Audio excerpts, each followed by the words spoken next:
এই মেঘলা দিনে একলা ঘরে থাকে না তো মন। Welcome back to my another new blog. কেমন আছেন সবাই?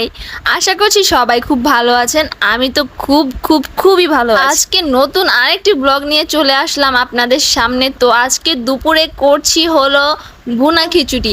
একদম ঝরঝরা হবে না, একটু মাখালো হবে। আজকের ওয়েদারটা খুবই সুন্দর, একদম বেশি রোদও না, একদম মানে বৃষ্টিও না, একটা মেঘলা মেঘলা আবহাওয়া। তার জন্যই তার সাথে মিলিয়ে গানটাও গেয়ে ফেললাম।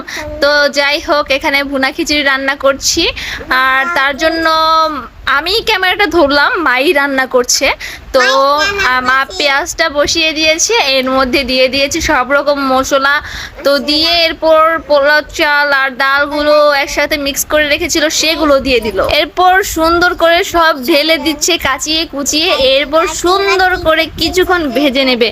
এরপর ভাজা হয়ে গেলে যে বাকি মশলাগুলো আছে সেগুলোও দিয়ে দিবে। এক একজন হয়তো এক এক প্রসেসে রান্না করে, কিন্তু মা এভাবেই রান্না করে, কারণ এভাবের খিচুড়িটা আমার খুবই টেস্ট লাগে।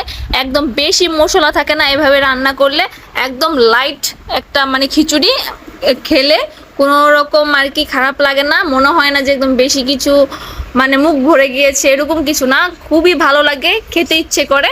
তো যাই হোক, ভুনা খিচুড়ির সাথে তো আমার মাংস তেমন একটা ভালো লাগে না, আমার ভালো লাগে ডিম ভুনা। এখানে আদা রসুনের পেস্ট, হলুদের গুঁড়ো, লবণ সব কিছু দিয়ে মা খুব সুন্দর করে খিচুড়িটাকে কষিয়ে নিচ্ছে।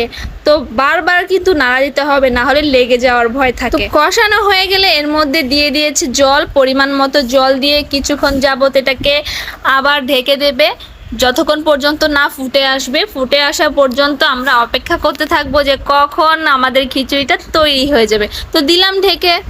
তো এই যে এদিকে ঢাকনাটা উঠিয়ে দিচ্ছি, এদিকে প্রায় হয়ে যাচ্ছে, এমন পর্যায়ে দিয়ে দিলাম ধনিয়া পাতা। ধনিয়া পাতাটা ঘরে ছিল না, অল্প একটু ছিল, তার জন্য কম পরিমাণে দিয়েছি, না হলে বেশি করে দিতাম। বেশি করে দিলে ভুনা খিচুড়ির ফ্লেভারটা খুবই ভালো আসে। তো যাই হোক, যতটুকুই ছিল দিয়ে দিলাম, দিয়ে নিচে তাওয়া দিয়ে দিয়েছি, দিয়ে ডিপে রেখেছিলাম অনেকক্ষণ যাবত। তারপর এই যে ফাইনাল লুক। আর এখানে ডিম ভুনা করে সালাদ সহ নিয়ে নিয়েছি, সাথে নিয়েছি ঘি, খাঁটি ঘি।